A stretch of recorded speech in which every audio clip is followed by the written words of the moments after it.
हर्षित landmark, सपनों का घर जैसा आप चाहते हैं हम बनाते हैं। 1, 2 एवं 3 BHK ready position flats. Call 9827321321। बड़ी खबर जो भोपाल से आ रही है, तो मध्य प्रदेश में कर्ज लेने वाले किसानों के साथ नहीं होगा फर्जीवाड़ा।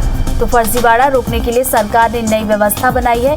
किसान के क्रेडिट लिमिट तय होते ही उसे SMS के जरिए सूचना मिल जाएगी।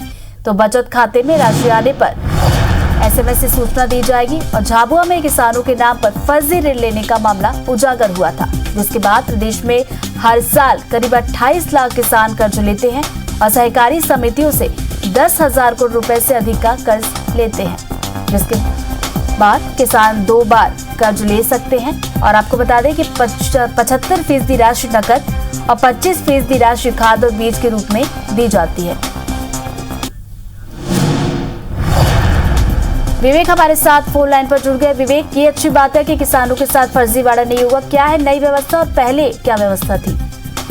पहले कई ऐसी शिकायतें सामने आई जिसमें किसानों के साथ जो कर्ज के दौरान ये हुआ कि किसान जब कर्ज लेने पहुंचा तो उसको पता चला कि उसके ऊपर पहले से ही किसी ने जो है कर्ज ले लिया, फ्रॉड कर लिया। और ऐसे कई केसेस सामने आए, खासकर झाबुआ में ऐसे केसेस ज्यादातर मामले में आए हैं कि किसानों के खाते पर पहले से ही कर्ज ले लिया गया था और किसान को पता ही नहीं था। इन सब पर अंकुश लगाने के लिए सरकार ने एक नई व्यवस्था की है कि जैसे ही किसान की क्रेडिट लिमिट पूरी होगी उसको तत्काल जो है SMS पहुंचेगा और वो किसान अपना कर्ज ले सकता है। मध्य प्रदेश में किसानों को साल में 2 बार कर्ज मिलता है, रबी की सीजन पे और खरीफ के सीजन पे। तो इन दोनों बार की जो अवधि है उसके अनुसार किसान की क्रेडिट लिमिट तय होगी और उस क्रेडिट लिमिट के अनुसार किसानों को कर्ज मिलेगा। तो ये एक बहुत ही अच्छी व्यवस्था सरकार के द्वारा की गई, जिससे किसानों के साथ जो धोखाधड़ी हो रही उस पर कहीं ना कहीं अंकुश लगेगा और किसानों को इसका लाभ मिलेगा। कब से व्यवस्था शुरू हो जाएगी?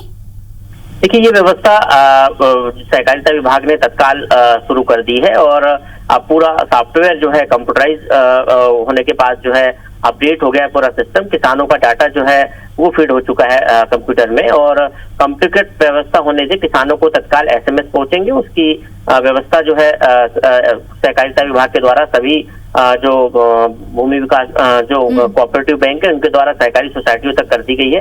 किसान अब सीधे जो है कंप्यूटर व्यवस्था से जुड़ेगा। किसी प्रकार के फर्जीवाड़े की संभावनाएं जो है अब बेहद कम हो जाएगी। ये व्यवस्था काफी लाभदायक है। राहत वाली बात है कि अब किसानों के साथ फर्जीवाड़ा नहीं हो सकेगा और एक नई व्यवस्था अब तैयार कर दी गई। बहुत बहुत शुक्रिया विवेक आपका जानकारी के लिए। आने पर भी SMS के द्वारा सूचना मिलेगी। झाबुआ में किसानों के नाम पर फर्जी ऋण लेने का मामला उजागर हुआ था। प्रदेश में हर साल करीब 28 लाख किसान कर्ज लेते हैं। सहकारी समितियों से 10,000 करोड़ रुपए से अधिक का कर्ज लिया जाता है। किसान 2 बार कर्ज ले सकते हैं। 75% राशि नगद और 25% राशि खाद और बीज के रूप में दी जाती है।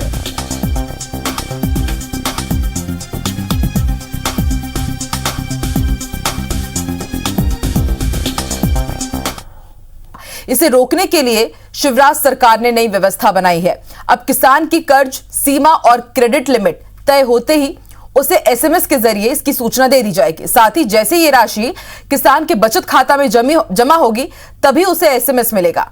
ये इस बात को प्रमाणित करेगा कि कर्ज की राशि सही खाते में पहुंच गई है। इससे किसान को जानकारी होने के साथ ही इस व्यवस्था में शामिल एजेंसियों को भी जानकारी मिलती रहेगी।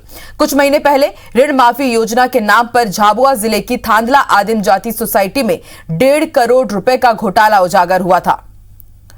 घोटाला किसानों के नाम पर फर्जी ऋण दर्शाते हुए किया जा रहा था। इस प्रकार की शिकायतें दूसरे जिलों से भी सामने आ रही थी। इसी प्रकार की गड़बड़ी को रोकने के लिए अब ये नई व्यवस्था की जा रही है।